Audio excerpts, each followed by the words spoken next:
Problemado sa pag-ibig, pamilya, o nahihirapang hanapin ang sarili? Huwag mag-atubili dahil may nakikinig sa'yo. Love Me, Kathy G. This love letter is from Darren. Dear Kathy G, ako nga pala si Darren and 25 years old from Davao del Norte. Nagsimula akong makinig sa inyong programa dahil sa kaibigan kong si Kim na nagtatrabaho rin sa media industry. Tanghali po noon habang papunta kami sa isang restaurant para kumain, bigla niyang nilipat ang radyo ng sasakyan ko sa inyong station. Habang nakikinig ako sa mga kwento ng mga letter sender niyo, hindi ko na malayang napapaisip na rin po ako tungkol sa sarili kong kwento. Doon na po nagsimulang mabuo sa isip ko na baka panahon na rin para ibahagi ko ang matagal ko nang kinikimkim. Pero pareho kaming graduate ng kursong Bachelor of Arts in Communication ni Kim. Pero ang totoo, Kathy, hindi lang siya simpleng kaibigan para sa akin. Si Kim ang ex-girlfriend ko. High school sweethearts kami noon, para sa kanya, puppy love lang daw yun. Isang masayang alaala ng kabataan na dapat iwan sa nakaraan. Pero para sa akin, hindi ganun kadali kalimutan ng lahat. Dahil si Kim ang una kong minahal. Siya ang first girlfriend ko. Siya rin ang unang taong nagparamdam sa akin kung papaano magmahal ng totoo.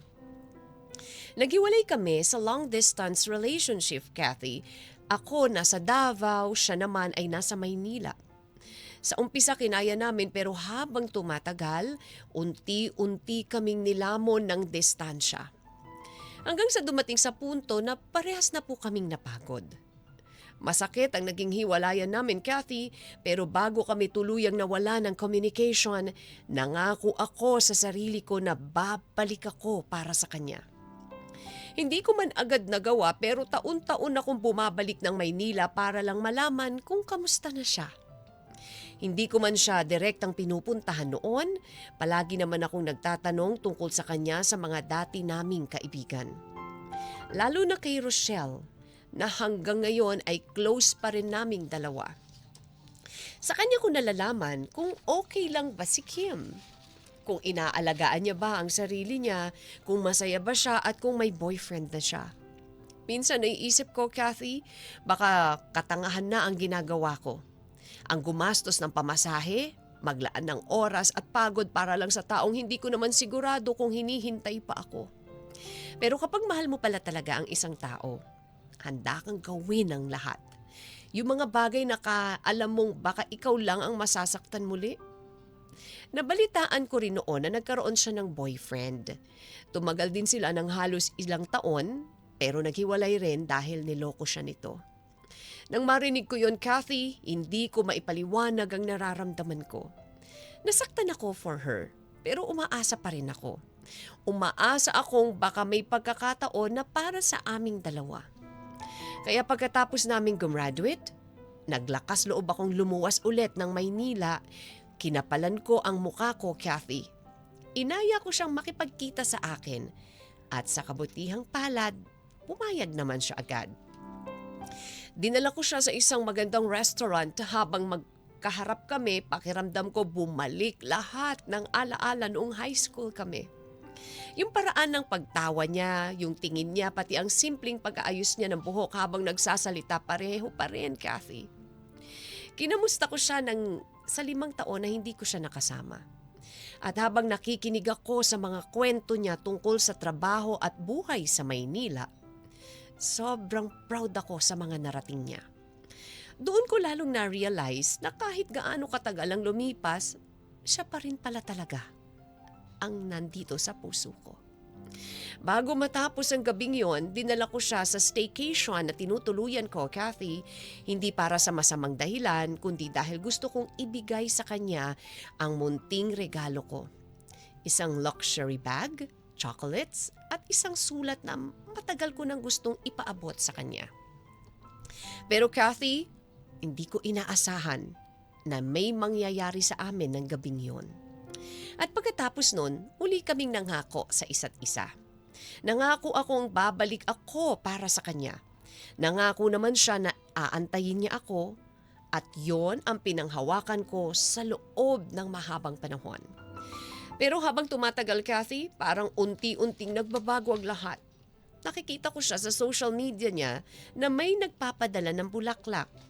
May mga low-key pictures ng dinner dates, minsan kamay ng lalaki ang kita lang, minsan silhouette lang sa salamin ng wine glass. Nag-uusap pa rin naman kami sa chats pero napapansin kong dumadalang na yung replies niya. Yung dating mabilis at mahaba niyang messages, naging maikli na lang. Napapaisip na lang ako kung may iba pa ba na nagpapasaya na sa kanya. Kathy, may karapatan ba akong magtanong? Karapatan ko bang alamin kung ano ang ibig sabihin ng mga post niya? O baka naman wala na talaga akong lugar para mag-demand dahil wala naman kaming malinaw na label. Minsan gusto kong diretsahin siya at itanong kung hinihintay niya ba talaga ako.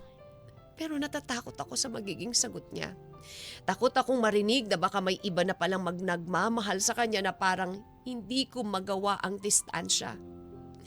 Or dahil sa distansya. Hindi ko alam kung tama pa bang panghawakan ang pangako niya o baka ako na lang ang naniniwala sa salitang matagal nang nawala ng saysay sa kanya. Kathy, pagod na rin po ako mag-isip gabi-gabi. Pagod na akong hulaan kung may pag-asa pa ba akong tuluyan o wala na talaga. Naiwan na sa nakaraan. Kung meron man akong dapat malaman, tama lang bang itanong ko ito sa kanya? At kung sakaling hindi ako ang pipiliin niya, paano ba tanggapin na minsan kahit gaano mo kamahal ang isang tao, hindi sapat ang pagmamahal para manatili siya? Kathy, hanggang dito na lamang po ang aking sulat.